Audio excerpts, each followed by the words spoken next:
Yo, YouTube, what's up? Welcome back. New episode. We have three shows again this episode, finishing off the card, or the episode, I should say, finishing off the cards. We have Gorshin defending his belt. We also have a low level international nuclear main event on the next show. And on this show, we have Mario de Souza main eventing against Amida, who Amida on his very first victory in GFC called out Mario. Now, they aren't really close in the rankings, not really, but this fight's kind of is a stepping stone for Mario to push himself into the next middleweight title fight against Matthew Dean, because even though Mario's lost twice in the promotion, he's on a bit of a good streak right now.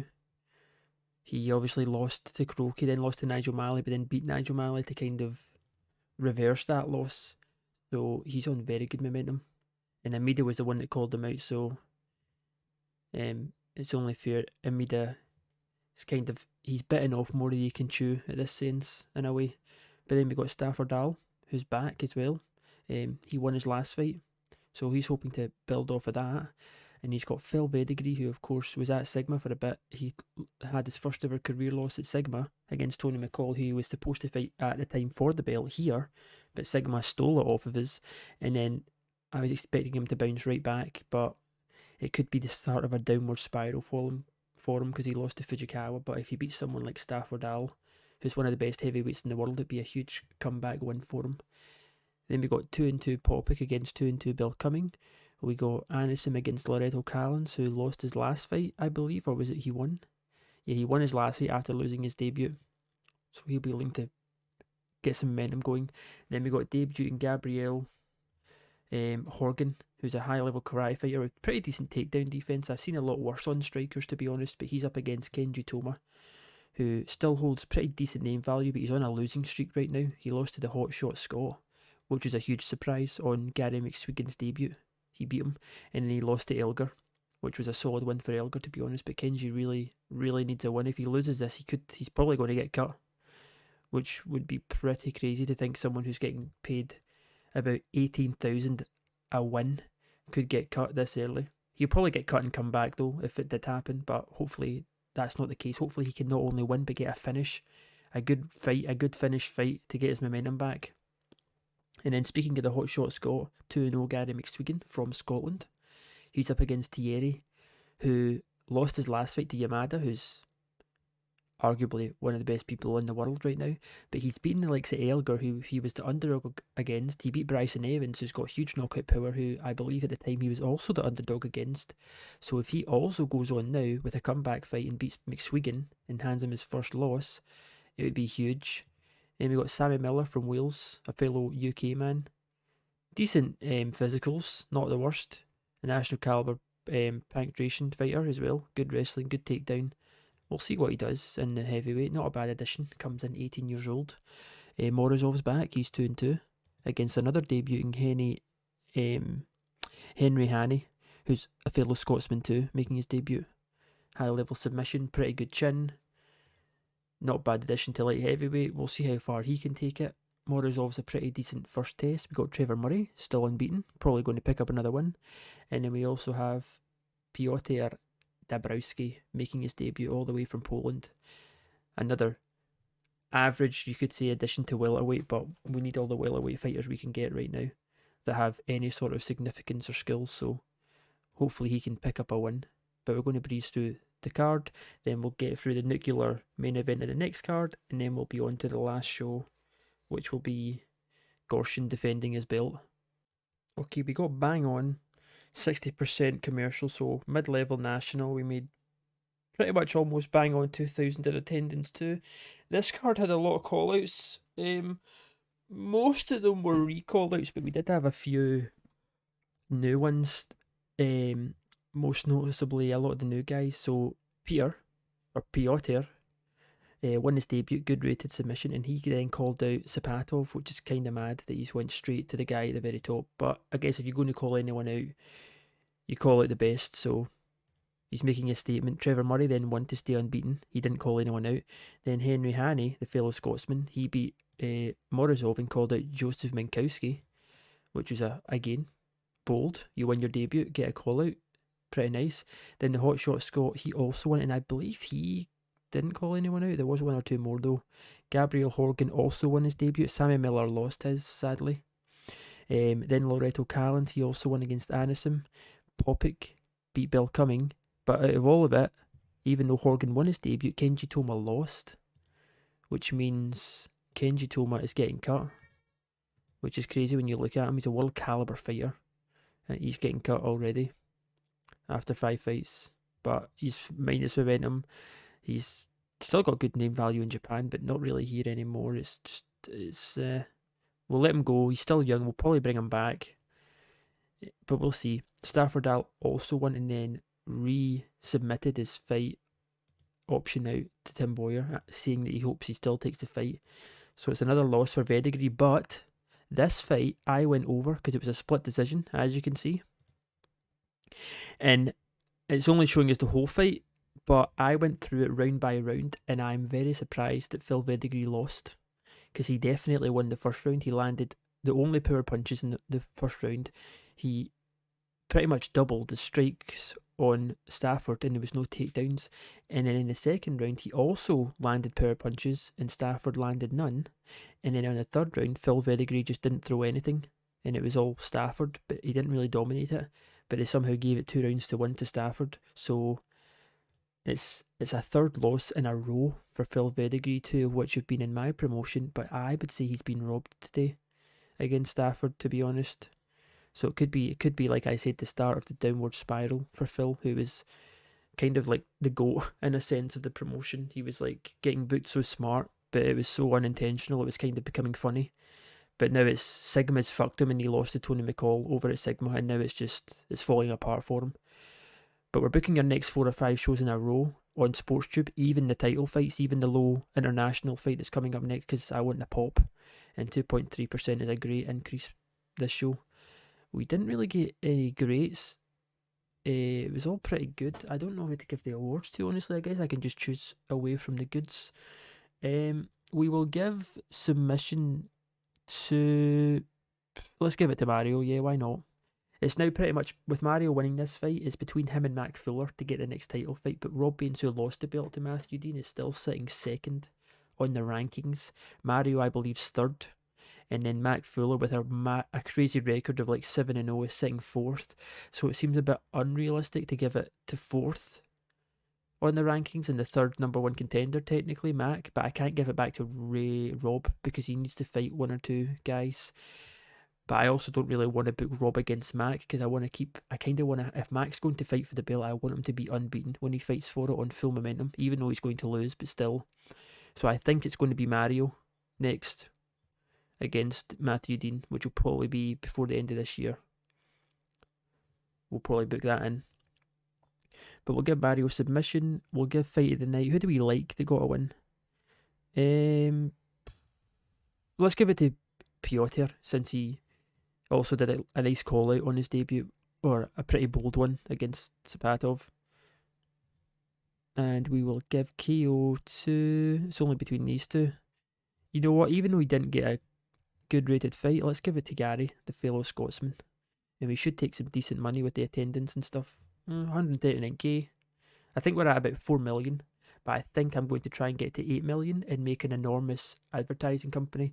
And it should hopefully align in the exact same time that we hit low-level nationals, so that when we start booking minor cards, we can put them on our own advertising company, and people will get more pop, and it means all those guys with scuff records, all those guys who are just debuting can all go on the minor show. But as for this card, because that's a bit in advance, that won't be till next year at least, went pretty well. Kenji Toma, who lost, takes the most money, and he's also getting cut, so we can say bye to him. But next up, I believe, is Terence Bushman in a nuclear fight against Bingwen Park in its international level. It'll be a pretty huge fight. We should take a lot of pop too. Maybe even 2.53% popularity. Let's go find out. Okay, here we go. Show number 2. International draw. Nuclear challenge. Bingwen Park, who seems to be the most wanted guy in the company right now when it comes to challenges. But this will be huge actually, regardless of who wins the main event. It'll be a very big one for both guys. I don't really know who I'd prefer. Maybe Bingwin, 'cause he's already got the more seasoned record and he's a bit further up the rankings. But we'll see, we'll see. Bingwin Park, regardless, has a few more nuclears he's going to be running through very soon. Then we got Fujikawa, 4-1 with our company. He did get used by Sigma a little bit. One of them he lost to KK, but he did win the last fight, and he also beat Phil Vedegree here on his last fight at our promotion. But he's up against Tim Boyer. Arguably, Tim Boyer is turning into an amazing heavyweight, and I'll tell you why. It's kind of my fault, but a while ago, like I mentioned a few episodes ago, I made a bunch of camps or teams, you could say. I call them camps. Don't ask why. I don't know. It's a habit. But I made a bunch of teams. Maybe like 10 teams all across the UK, some in London, Wales, Ireland, Scotland, just so all the guys in my promotion, because I have 200 fighters plus, so that they all had camps to go to. Now, I try to be fair in making the camps very wide range, so some are pretty rubbish, but they maybe their perk is they hold a lot of people. They can hold a lot of people, but maybe they're not quite good. So, for example, I have one camp that's the GFC dojo, and it's basically supposed to be, the whole background story of it is it's a camp owned by me, by my promotion, and it offers training for fighters, but it's not very good. It offers skills, like it covers every single skill and every strength that you can train, but the downside is it's all pretty average, right? But then, for example, this team, Team Enigma, I made the best. Pretty much it's one of the best teams in the world, but I made it so it can only hold very few fighters at a time. But I don't know why, what I've done wrong, but Tim Boyer owns the team. So I think what I've done is I've deleted a team that Tim Boyer maybe takes over. Like he maybe makes his own team, Tim Boyer, at one stage in the game. But I can't erase it now. It's going to be too hard, so I'm just having to leave it. So basically, Tim Boyer for his whole career is going to have pretty much. He's going to own and be a part of the best team in the whole world. It's got world class wrestling, jiu-jitsu, world class mental. It covers everything. Pretty solid. It's also pretty intense, so their skills will raise quicker. But Tim Boyer's a part of this team, so we have a kind of issue on our hands where he might turn into an absolute machine, even more of a machine than he is. So he's kind of skyrocketing for a title fight against Fezzik. It won't be after this fight, I don't think. I don't want to book him in too quick. But he's going to probably steamroll everyone he comes up against, basically. We also got Elgar. He most recently beat Kenji Toma, and he's against a guy who's doing much better than I was expecting. 3-1. He also has beaten Kenji Toma. He beat him on his debut after doing 2 local shows in Canada, and he's not bad. High level judo. I would imagine Elgar has enough to get the job done, but we'll see. Then we got Deming Se, the highest paid athlete in the game. Kind of similar situation to Gage, but the only downside with this one is his value just keeps rising. World class kickboxer, great striking game, great conditioning, good chin, very good defence on the ground. He is 1-0. We'll see if he can win again. Hopefully we can build him up, and then maybe if we do like a super show in Japan or China or something, he already has huge name value in Japan and like Asia, more noticeably Asia, so it would be cool. Have my Asian, Japanese fighters or whatever over, do a show over there like we did the one in London. Gasper Comtois, who won his debut, pretty high valued guy over in Canada. See if he can get the job done again. We got Perishida, who's 2-2 against Matthew, sponsored by Monster Bell, 2-2. Otto Koskudo's back in action as well. We got Uzelac from Croatia, who makes his debut, and he's very good. World caliber kickboxer with the similar situation to Deming Se, where he's got good defense and ground game. So I'm excited. I can't ever remember using Uzelac on my last save, but he's very good. And he's a good addition to the lightweight division, so we'll see. And then Potter, who is a world caliber, no, national caliber wrestler. Very good wrestler, regardless. So let's push through this card, and hopefully we take a nice amount of pop, because we went on SportsTube instead of Eurosports cable. Money-wise, we won't take a lot because we have Say, and he'll probably beat Wade, and he's going to take about 60k. So we might not take as much money as we usually do. But I don't care. I'm caring about the pop right now. Okay, before we run over the card, I quickly want to go over the call-outs before I forget, because we had loads again this card. It's kind of turning into one of those episodes. It's just call-outs after call-outs. Bushman won his fight. He called out Bang Bang, who's still unbeaten. Very good call-out. Then we also had Deming Say re-call out Bingwen Park, who lost in the main event. If that hits nuclear and we have these two guys fight, it's going to be huge. It might even be worth it to do it in China, since they're both from China, I imagine. What a main event that would be. It would get crazy ratings. Because he's low level national in Asia, for example, and Say is high level national, so that would be like high international. It's just on SportsTube, I don't really know how to work it for money wise. I don't really mess around too much with doing shows abroad. But we'll see, maybe. Could be cool. This card actually went perfect until it hit the co-main event, and you can see why. Tim Boyer, after me gassing him up about I made a mistake, made him the permanent member of the best team in the world. He's a permanent member, his stats are going up, he's destroying everyone, blah blah blah. He lost in 41 seconds to Fujikawa, who caught him with a sucker of a punch. It's just, that's what happens when you've got guys like Fujikawa who have amazing knockout power. We know a few guys like that. You got Bryson Evans, you got Nigel Malley. There's a few. Just that's all it takes is one punch. They could be the biggest underdog in the world. All they have to do is connect with one of their punches clean, and it's even knocking out guys like Tim Boyer. Elgar also won as the slight underdog, which was nice to see. Gasper Comtois, like I said, won Camo in a fantastic rated fight, beating Nagy. Both of these guys don't really have a lot of fights, and they're low on the records. But everyone seems to be calling both of them out. I've realised that they both have 2 or 3 challenges.